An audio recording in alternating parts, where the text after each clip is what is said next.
Welcome back, or welcome to another episode of the Success Times Happiness podcast. I'm your host, Richard Thompson, and today, for the very first time, we have a repeat guest, and that's Richard Burrows. Rich is you'll remember from episode 3, he is a secret agent turned breathwork, mindset, performance coach.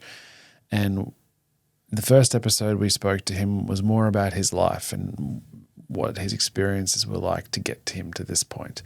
But today we wanted to sit down with him, talk about the science behind breathwork, the science behind stress response, and what we can do in little moments of our day that we get exposed to those stress responses to better serve our life, and what we can do in the ways in which we can implement those practices for a better life. So I hope you all enjoy it. Here's Rich Burrows. Richard Burrows, welcome back to the show. You are our very first repeat customer. So thank you so much. Quite the honour. Quite the honour. For taking the time again and imparting your wisdom. I don't know about wisdom. I think there'll be lots of talking, but I don't know how much of it your listeners should take as gospel. I'm just a man on a walk. Yeah, I mean, last time we spoke, I was more interested and we spoke more about your life, and I think it was way back in like episode 3 where we talked about how you've gone from someone in the mid-20s in the Secret Service or in the in ASIO and as almost like secret agents sort of life to now this sort of breathwork, life coach, performance coach realm, which you're doing, even in the past 6 months has been so impressive to see, and there's been so much reception given and praise given to you with the work you're doing. So I did mention in that first episode that we did that we didn't touch on anything about breath specifically. The breath guy, and we didn't even get to it. Exactly. And the majority of the work that I've done with you revolves around that, so thought it'd be timely to get you on and to talk about all things breath, but probably to start off with, I guess you don't need to be an athlete to think about effective use of breath or stress response, because we're all, every single day, whatever job we are in, whether we are a stay-at-home parent or whether we're a high-flying CEO of a business or anything in between, or like there's constant stresses that will be pushed in our face whether we like it or not. And I've grown into this idea that it's that, and I think you mentioned it in our first episode, it's the space between the stimulus and our reaction that's so valuable. And so why, I guess to start us off, why do you think people lose sight of that? Or why do you think that's such a low-hanging fruit? Because it seems that people who aren't the best at dealing with stress, it's just this instant reaction. There's no time to pause and to consider, I guess, how to deal life with is that speeding stress. up. And we just operate off momentum most of the time, because you don't really stop to think about what life has become.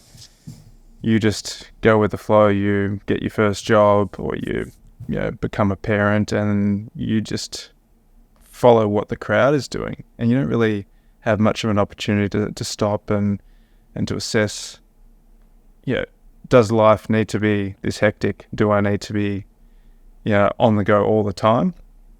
And when you step back and take that 1,000-foot view, you can actually I think tweak life in your favor more than most people realize, and there are tools that you can use to engineer more control.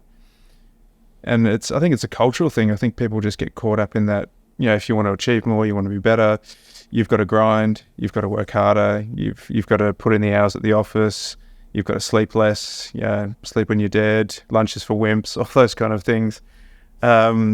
But in reality, if you don't develop an ability to, I don't know if I mentioned this last time, but toggle between states of stress, and stress shouldn't be deemed as a bad thing, because a certain amount of stress is necessary to perform at a high level. Difference between eustress and distress. But to toggle between that level of activation and then deep rest and recovery. And most people will never access that. And they don't understand that even if you're not an elite athlete, you still need to experience the recovery to allow you to get back up again and sustain high performance. So I think it's a cultural thing, and just to awareness is power, right? So once you're aware of your ability to have more agency over the way you feel, then you're off to the races then. For someone who doesn't go down that deep rest, self-reflection rabbit hole of, well, I'm just going to sit with myself to see whether I am truly happy in this moment in time, whether it's, what I should be doing on an extracurricular level, what I should be doing with my family, with my children, with my job, let's say all those sort of categories. There is a reluctance because it's truth, and it's facing the truth, and people, I don't know, I think potentially have that initial reluctance to it because they're afraid or they're worried about what happens if, like, to change it means, but to get out of that state will mean some serious decisions or some bigger decisions that need to be played. But so how would you recommend going from in that hectic lifestyle, in that really busy life where we're just almost managing getting through the days, and then all of a sudden, your head hits the pillow and you're just wanting to get some sleep? Or I think a lot of people will, when they say, I just need an hour, I need to see the day's done, I just need a bit of time to switch off, and that would be, to watch TV or to do, I guess, whatever their vice is to switch off. What's your advice in terms of getting a more consistent routine to get that deep rest or that state of being where you can, I don't know, make it a larger assessment of what your life is like? Yeah, well, I think the first step is actually understanding the difference between activities which continue to stimulate the stress response. So if the example you gave, hard day, just want to switch off, just want to sit in front of a screen, just want to sit in front of blue light, you're keeping yourself in a state which is activating your stress response just by the pure nature of the light that you're getting into your eyes. You're continuing to secrete adrenaline, stress hormones into your system. So having an awareness that practice isn't serving the purpose you think it is, it is not actually contributing to you down-regulating properly. It's more potentially serving another purpose, an escape. You're not happy with your reality. You want to, whatever your vice in terms of Netflix or YouTube, whatever it is, having that escapism to take your mind off your reality, I think is perhaps what the true purpose might be. But it's not about down-regulating at all. Once the sun goes down and you're still awake, if you're looking at blue light, you're not recovering, you're not resting. So it's awareness piece, and perhaps we're so far into this cultural practice of in the evening we huddle around screens, compared to it's I always love the culture around small European towns where everyone comes together. They're social in the town square, and there's there might be music, or there might be food, and there's company. That social interaction, I think, is a huge part of mitigating the stress response, and getting out away from the TV. It's just such a Western, American, British, Australian thing, is that we tend to really default to these behaviours for no good reason, and it's hard to break. I mean, I'm guilty of it myself, but you've got to have the awareness to know what is actually serving your purpose, and then expose yourself to some different options, some different practices. See what it's like to sit with a book in really dim light, in the evening, or just to lay on your living room floor and listen to some instrumental music while you're doing some foam rolling, something different, and see how you feel in comparison. I almost feel like for a lot of people, you get to an end of the work week and you're exhausted, let's say, and you're like, I'm just going to have a couple of beers just to relax, and because it's Friday night, and I'm not trying to be a downer either as well, right? Like, everyone's their own ship and you do you, but if you're trying to cultivate a list of habits that is for your benefit because you are exhausted, then alcohol at 9 p.m. after a work week is probably is shown not to be the case. Especially right? not when you're in your 40s. I can tell you that. It detrimentally impacts your actual sleep quality that night, and as well as everything else. So it's interesting how the human behavior is almost like we want to reward ourselves, but it's almost like to our detriment. It's almost like saying, I'm so tired, so to reward myself, I'm going to make sure I only get half a night's sleep tonight. Yeah. Yeah, and then it's the same thing with the screens. And you sort of say, well, you need 8 hours of sleep. And you go, well, that's hard to do because I'm up at 6. It's like, well, you just have to go to bed at 10. Make sure you're asleep at 10 or 9:30. Yeah. And that would probably mean you got to turn off. Mate, I'm breaking all my rules for you tonight. Yes, the irony of all of this is that it's 8:30 at night and we're on the screens. Let's go forward and go, okay, we there's awareness that we have. We understand the habits at night, or being able to toggle between stress, and the stress is really important, as you said. Like you don't improve in life without exposure to stress. As a striving human wanting success, you've got to embrace that. It's got to be a positive. You have to look at it positively. But what can we do to, more effectively toggle between the two states, between deep rest and a stress environment? I think you got to find what works. Once we know these habits, once we can acknowledge that what we're doing probably isn't the best, how can we start implementing a better routine? Well, it's habit formation, isn't it?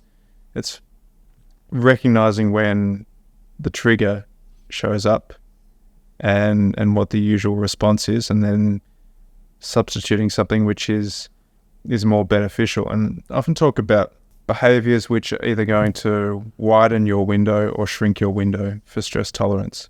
And it's a bit of a sliding scale. This comes from Elizabeth Stanley, where at the extreme end of widening your window, it might be meditation, focused breath work.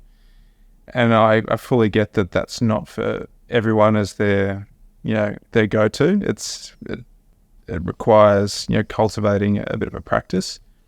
But next step might be going for a walk in nature, getting your feet on the ground. How many times in the past week has everyone listening to this had their shoes off and been barefoot on the earth or on the sand on the beach? We're just becoming more and more disconnected. So as you make your way down the sliding scale, a catch up with a friend over coffee might be the next best option, or listening to some some calming music, or even some energizing music, something that puts you in a happy state. And then you start to tip over into the behaviors which are starting to shrink the window. Maybe it's eating some comfort food, or like we were talking about, going to, binge watching Netflix, or having a few beers, or as you make your way down, you're into recreational drugs and risk-taking behavior. So it's recognizing that there's this sliding scale. You've always got the ability to choose a slightly better option.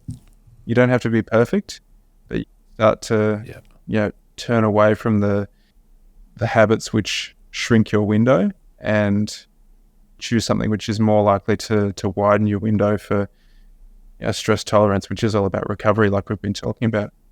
So that can be a daily routine, and I guess people can build that into their daily routine as they see fit. Yep. As best as I can, I do in the morning. I try to do about a 7 or 8 minute, I call it, I guess, a meditation, but it's essentially a breathwork routine. Yeah. What does that look like for you? It's a simple box breathing. Yep. On a 4 count. Mm-hmm. So four counts breath in, 4 count breath hold, Mm-hmm. 4 count exhale, 4 count nothing. Have you got a go-to location where you do that, or is that just wherever you can fit it in? Usually, if the kids are in the house, I'll find a room where they're not infiltrating for 8 minutes and hope the hell that they don't bother me, so I don't hear their noises. I'll just put some headphones in and just some, like it's just like rainforest music or something, like it's on a timer, and nothing, no one talking to me in that music. It's just some calming music, and I do that, and I whilst I'm doing that, I'm manifesting is probably not the best word, but just setting the intention for the day and what I would like to achieve. It's pretty micro. It's a fairly micro level approach, though. I don't do the macro level of what my life should, what's the ideal element of my life, like projection of my life going forward, which is, maybe to my detriment. Though in the last little while, it has been getting through the days as a job. So as a target, like I've had to micromanage my life to the point where I'm dealing with a lot at the moment, and I'm just getting through the day. So let's focus on what does a good day look like, and let's aim for that, rather than, all right, I want to set some big goals ahead in the next 5 years. Let's manifest that. So like everyone, like that goes out the window when it least should. Yeah. Like when you're most stressed and you've got so many balls in the air, that should absolutely be the time where it's like, okay, pause. It literally is 8 minutes of my life. I'm not that busy. Let's do this because I need it. And I was speaking to a friend of mine who you've met, Nick Quinn, and it's even like even if you set for anybody, right? You set let's say a 45-minute exercise habit every day. Zone 2 aerobic. And for anyone, that could be a walk, that could be a slow jog, that could be a very easy bike ride, just nothing to stress you, but just to move. And for 45 minutes a day. And we were talking about that, how amazing that is. And usually people will set this, I don't know, and I'm rabbiting here, but people go on holidays. Let's say they go away for a week. And this has happened to me too often to think that I'm just the sample size of one. And you get this space, right? You get a time where you're not subjected to life stress, and you think, man, wouldn't it be lovely just to do 45 minutes of exercise a day?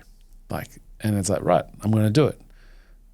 And it's not necessarily to lose weight. It's just to feel better, for mental health, for your own alertness and your own awareness. And you get home and you do that, and you do that, and you do that, and you do that, and then life gets really stressful and really difficult, the ebbs and flows of life. And then as soon as it gets stressful, that is the first thing that goes. And that needs to be the last thing that goes. That's exactly what is the linchpin of you continuing to manage that stress. So you jettison that at your peril. Yeah. And it's almost like you need to, when we're talking tonight about awareness of the sliding scale of habits, and that some are better than others and you'll always be able to improve them. I guess it's also the awareness that you can listen to this episode and go, yep, from tomorrow I'm going to do 6 minutes of breath work every day, but also understand that when life gets really challenging, it's to double down on that. It's to go, well, I need 12 minutes. If life is really busy, I need 12 minutes or 10 minutes, not 6. Or 6 minutes twice a day. Yeah, totally. So let's get into breathwork, Rich. Let's get into, I'd love you to, as simple, it's a complex system of anatomy, but what, in your mind, why is it so important, and where do we start with this? Let's unpack it. Oof. Huge question, mate. You sure know.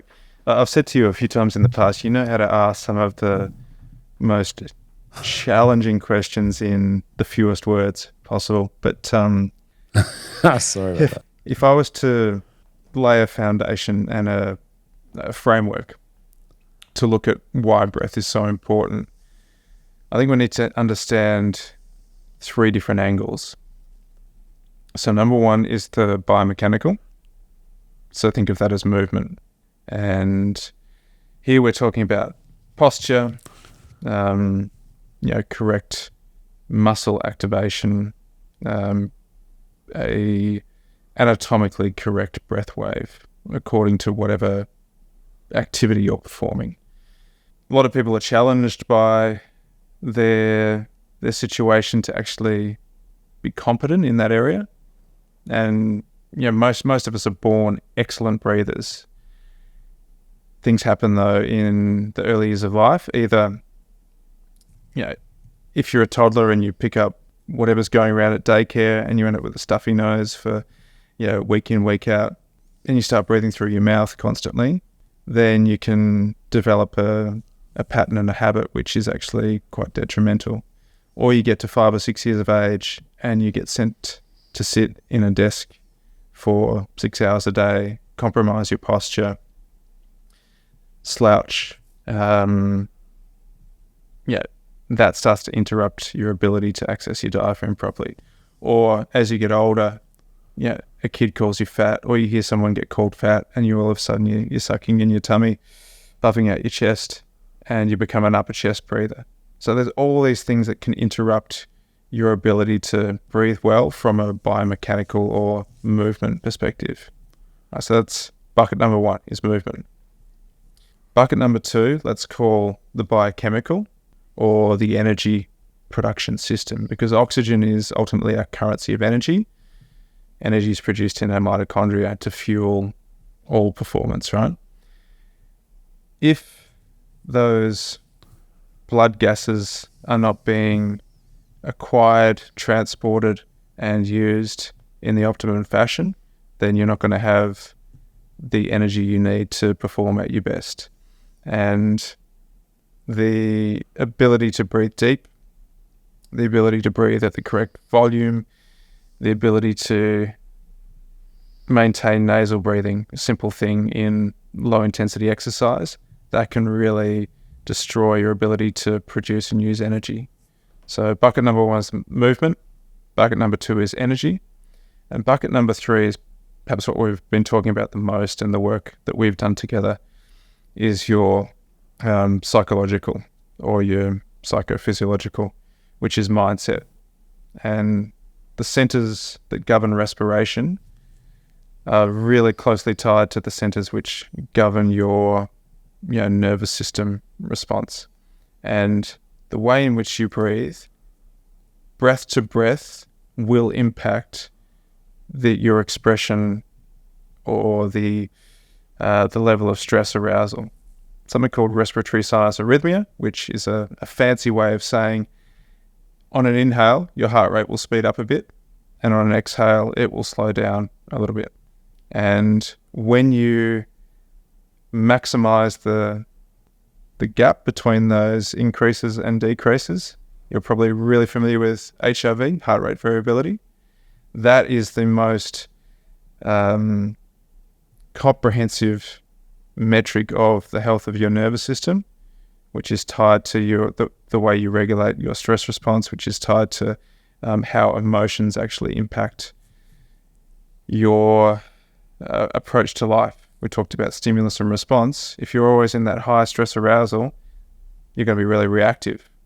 So movement, energy, and mindset is the landscape that we're dealing with. So you can already see that understanding what a good breath looks like, what effective rate of respiration and your ability to control those blood gases can have on so many facets of life. It blows my mind that more people are not really aware of just how powerful it is. I know that the fundamental of your advice to me in the World Champs was get out of your head and into your body, and you do that through breath. But I think what's evident to me is that, as I said at the top of the show, that like you don't have to be in Hawaii, you don't have to be an athlete to be faced with a high level stress environment. I even look at parenting, and you on Monday, for me it was a relatively stressful morning. In retrospect, I had probably was carrying more emotional baggage than I really understood, felt like I had or would recognize at the time. And my middle child was like, "Oh, I'd like some Weet-Bix for breakfast," and I was like, "Okay." And then my youngest was like, "Oh, I'll help, I'll do it," and I was like, "Okay," and literally grabbed the Weet-Bix box. I can see where this is going. Like, not the poor kid, not literally trying to help. Like his heart was in such a great place. Literally just turns it over, and all of the Weet-Bix biscuits are all in the kitchen. And at that state, I just sort of sat down. I just took a minute. I didn't rouse on him, but I took a minute, and I had a quiet cry because of just it was all too much. And I guess my point is that whether it's parenting or work or otherwise, you're really faced with a lot of stress, and we're not always showing up in that exact moment, 10 feet tall and ready to tackle on that onslaught. So coming back to the getting out of your head and into your body, what does that look like practically? What can people listening to this can go, okay, yeah, understand that. I can set those morning routines or the evening routines, but in the cold face of it, like when you're really up against a stressful environment, how can I lean on the breath, and what does that look mechanically in that moment? Well, you'd be familiar as an athlete. You never really can perform in the moment, in the heat of battle, without the right training, right? You don't just show up to a World Champs without doing any training and expect to be able to ride your best ride. So you've got to forge some capacity with deliberate practice of experiencing some stress and learning how to, control your responses and to start to change your relationship with stress or with fear or with anxiety, whatever it is for you. And there's different ways you can do that. Exercise is a great one. For me, cold exposure, and I've taken you there as well. That's another great way to actually practice experiencing something which is uncomfortable and developing. I always think that there's two skills which are fundamental to being able to take yourself into the situation you've just described and be able to navigate it successfully. The first one is wisdom, and that, I believe, isn't the wise old sage with a beard down to his ankles who's seen and known everything. Okay, wisdom to me is being able to see things for exactly how they are in the moment and not pretending they're any worse than they are or they're any better. It's just, this is, what this moment is, and being able to see it really clearly and having perspective and having awareness of what is going on. And when you have that and you cultivate the second skill of courage, which is, not, muscling through and charging on. It's about accepting what is in the present moment and being able to remain in the present moment without wishing things were different and not needing to be somewhere else and not needing to distract yourself. It's being able to stay present in circumstances which may not be of your choosing, and to navigate your way through, what's the next best decision? What's the best response in this situation? And like I said, you don't just magically, no one's born with that ability. You've got to do difficult things, uncomfortable things. Mechanically, what does that look like? As we touched on briefly, the exhale is what is the brake pedal to your sympathetic nervous system. It takes you into the parasympathetic. Again, I hate to use big words. Think of the sympathetic as, your red mind, the stress response, and the parasympathetic as your blue mind, your calm mind. And giving homage to Kerry Evans from New Zealand, who's a sports psychologist who developed this framework.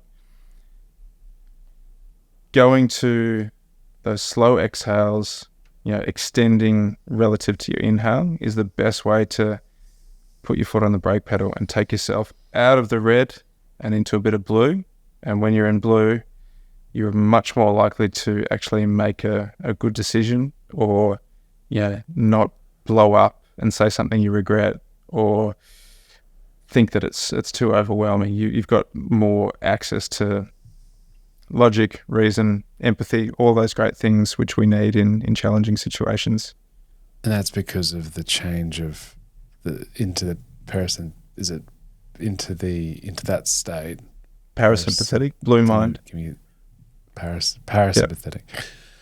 It's almost like a chemical response internally by holding the exhale longer than the inhale. Yeah, and so mechanically, if your boss is breathing down your neck, or there's a deadline, or your kids yell at you, the Weepics falls on the floor, is to have awareness in that through practice. We can go back to that, but to be able to go, okay, this is a stressful environment. I need to be really controlled on the exhale right now. Yeah, in this moment, because as you said, you'll in that first part, you're able to see the bigger picture. And one thing that I learned from you, which I thought was incredible, was, I'd love you to talk about this, is your aperture in that stress environment, when you don't have control, when the red side of it is taking over.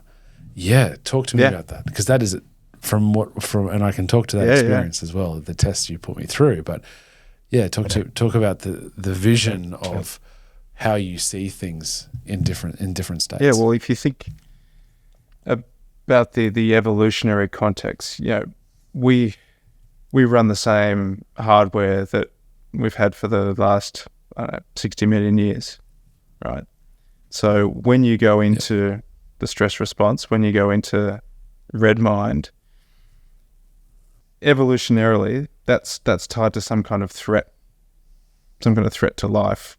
Something's chasing you, or a member of a rival tribe is trying to put a spear through you, whatever it is.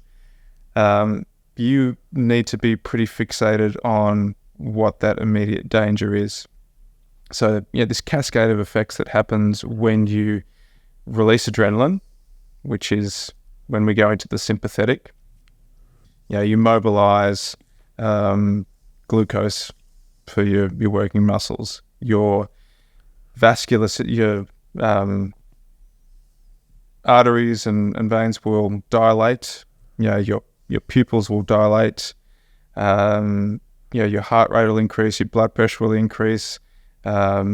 blood will get diverted from the digestive system. You're mobilizing energy ready to meet the threat. So that's why you get that tunnel vision, that fixation on, what is the most important thing right now. Which is a good thing when someone's, potentially trying to eat you or kill you. But in the modern world, stress still shows up, and it might be the stress from our perception of a future event, which is, hasn't actually happened, or from, perception of conflict in the workplace, whatever it is. You're still activating the exact same system. And when you do that, and you do it repeatedly and chronically, and you don't discharge that stress response, you're always operating at that high level. And by developing your awareness of how you can shift yourself out of red into blue, into the parasympathetic, you can avoid that trap of just being locked in that fight or flight mode. Because when we perceive threat, we're either going to respond with aggression, be passive and try and hide, pretend like we're not there, or escape. So those are your three primal responses. And in the context of the modern world, it usually shows up as, for a lot of people, meeting threat with aggression, and that just escalates things. Any relationship where both sides are in that high arousal state, they're going to be butting heads, time and time again. You're not going to have the perspective. And we go back to the point about the aperture. You're not going to have a wide view. You're not going to feel safe to take in your full surroundings, to develop some perspective, which only comes when you feel safe, when you're in that parasympathetic, lowering your stress response.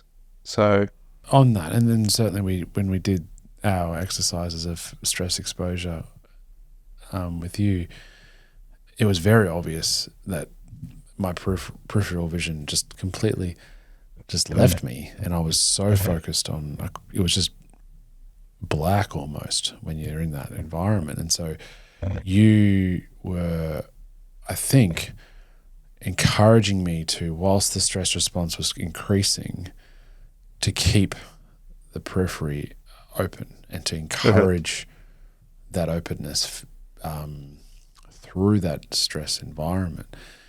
When you're, I guess, not in the moment and you're worried about a future event happening that's causing the stress now, you're so fixated, right? The aperture comes in and you're so fixated about that event or that stress. And like you've said, you're in a better place if you can broaden that and see the bigger picture. But is it a matter of fixing the stress in first instance, and then the wider view will take care of itself, or are we trying to focus on the wider view first to fix the stress? Well, you're never going to fix stress. Stress is something you either can tolerate or you can't tolerate. You'll reach a point where we talk about your sympathetic edge and your parasympathetic edge. So you've got this window of tolerance. So if you think about it, something ticks you off or you experience some stress. If your window is really small, you're going to be taken over the edge really quickly, and you're going to lose that ability to access a wider perspective.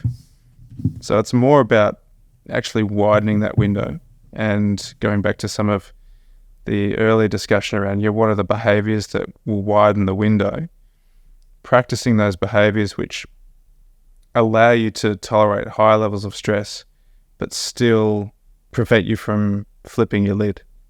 You're still able to maintain access to logic, reason, empathy, all those functions we have which sit in the higher brain structures, in the cortical areas, and not to make your way down into the fear center of the brain, not to be operating from that limbic system where the amygdala, which is your brain's panic alarm sits.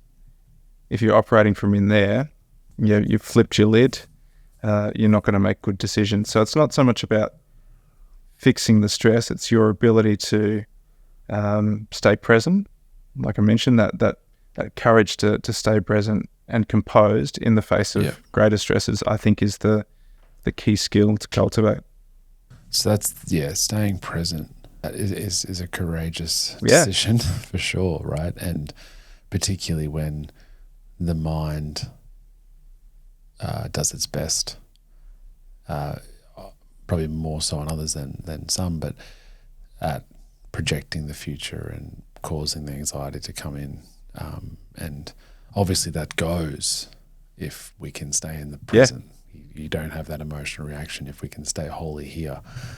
But certainly interested in that first step where you talk about that perspective element and understanding to not be caught in the weeds almost, and to see what this moment is for what it is, and not to think that this is everything, or this is drastically, it's a crucial moment in our life, or whatever the situation is, because whatever it is, it's almost a stoic view of that it is what it is, and we can't do much about that because it's just the reality, and be able to, and not project the reality for being more than it actually is, and just accepting the situation. And it may, as you said, it may not be a situation that you like, or it's not favorable. I think it's also an incredible skill to be able to, no matter what's thrown at you, to be able to go, well, for sure. And this is the moment. And no one's perfect. You're not going to. No, sure. You're not going to 10 times out of 10 remain completely calm in the eye of the storm. Depending on like your Monday morning, depending on what's come before, what level of allostatic load has built up. So the sort of the cumulative stress, you're going to either be in a better or worse position to be able to maintain that composure under pressure. Do you think it's an exposure, the relative exposure though? Do you think it's learnable without that relative exposure? So you have person A, who has actual exposure to some serious trauma or catastrophic events in their life, and that because they've exposed to such a high level of stress, let's say, everything below that is all relative, and it's much easier for that person to see perspective and go, well, that's nothing, because you should have seen what happened 3 years ago, right? That was full on. This is nothing. Versus someone who hasn't had that experience but is that teachable? And I guess this is in a similar vein of like parenting, right? To be able to have responsibility of a human, you almost think it's difficult for a person who doesn't have children to fully grasp that concept. But the question I have for you is about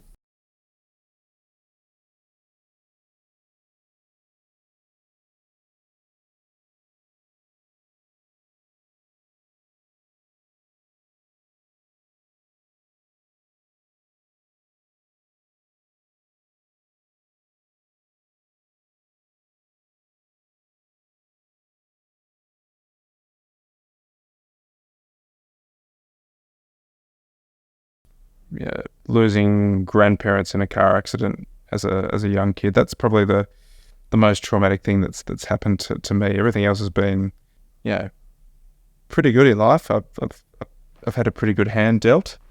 I can't speak to what someone who's, and I think it comes back a lot to, the way in which you spend those early years in terms of your attachment to a primary caregiver. If you've got someone there who is always a steady hand, whenever you experience some stress or something bad happens to you, there's always that safe harbor to come back to. If you've got that secure attachment style, then it teaches you how to apply that to just about everything else in life. Whereas if you were unlucky not to have that kind of really nurturing and firm relationship with your primary caregivers, then the world can, no matter what happens to you, can be a pretty scary and harsh place, and you just don't have any skills to be able to deal with that. So it's not really about what comes in life. It's more about what sort of internal capacity you've developed to meet those challenges. So yeah, obviously early years are crucial, but then whatever guidance you've also had along the way. So if trauma shows up, and the group that has been your social circle has a different way of dealing with that trauma, and you get into risk-taking behaviours or substance abuse, then you're in a much more compromised position than if you had someone who is sensible and able to show you with compassion ways in which you can build resilience into your life. Then so it's a complicated subject, and as I said at the outset of today, I'm certainly no expert, but I think there's little things that everyone can do which will make you a little bit better and a little bit more resilient and widen that window for you.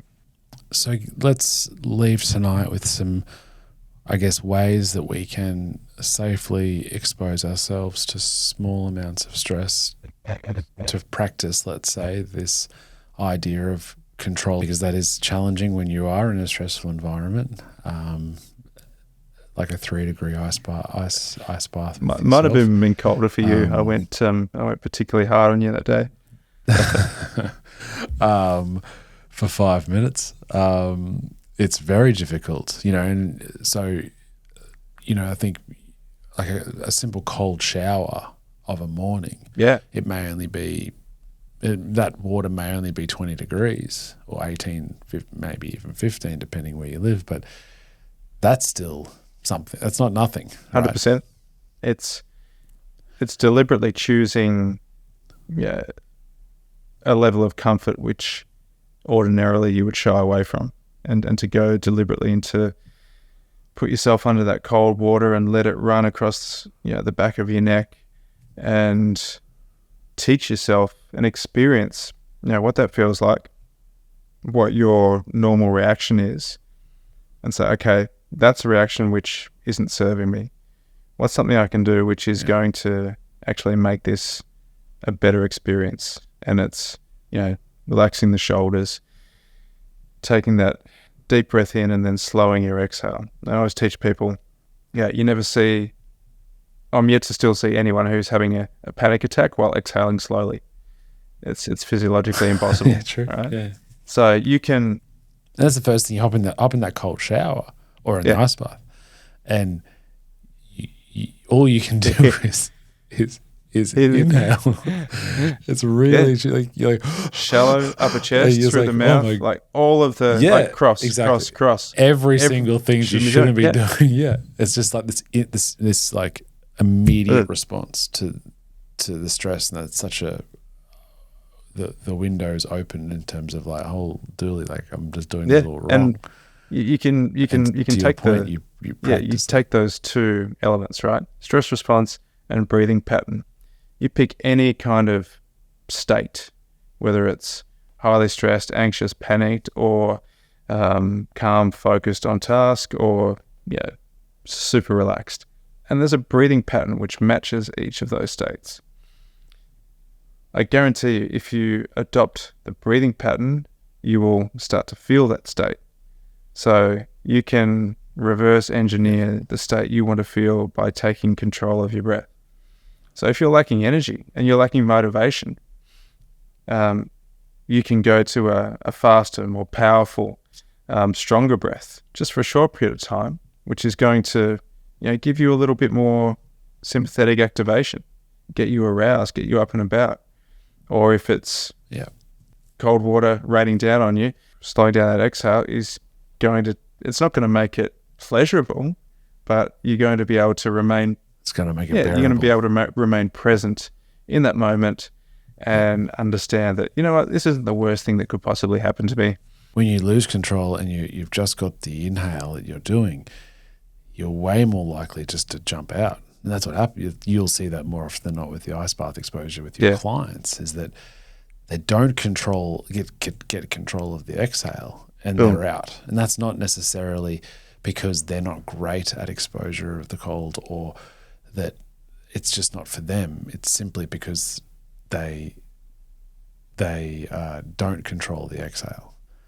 And you jump into 3 degree water, your body is immediately going, get out. But as soon as you do have control, it's this amazing sensation of like, this is just like a bath. Like you don't even really feel it. And then it gets uncomfortable once you get numb. It aches, your body starts to ache, but after 3 or 4 minutes. But it is that just overcoming that initial response.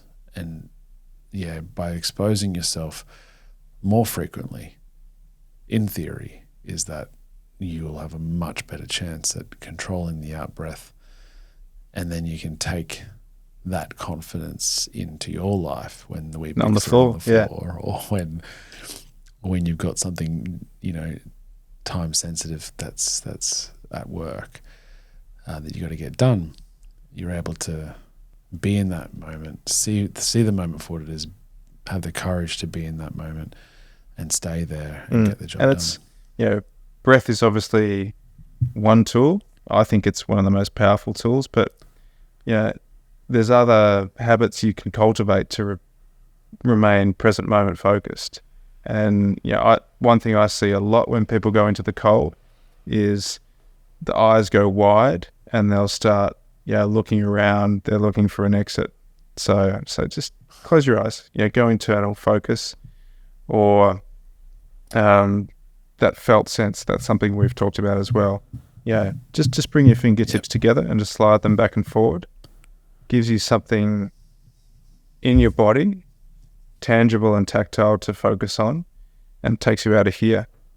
And breath is great. Touch, vision, practicing a skill and having a strategy when you see something coming down the road, which you go, oh, this is gonna rev me up. You can do all 3 at once. Control that out breath. All right, Richard, I think I want to ask you one more time to come on the podcast, and again soon.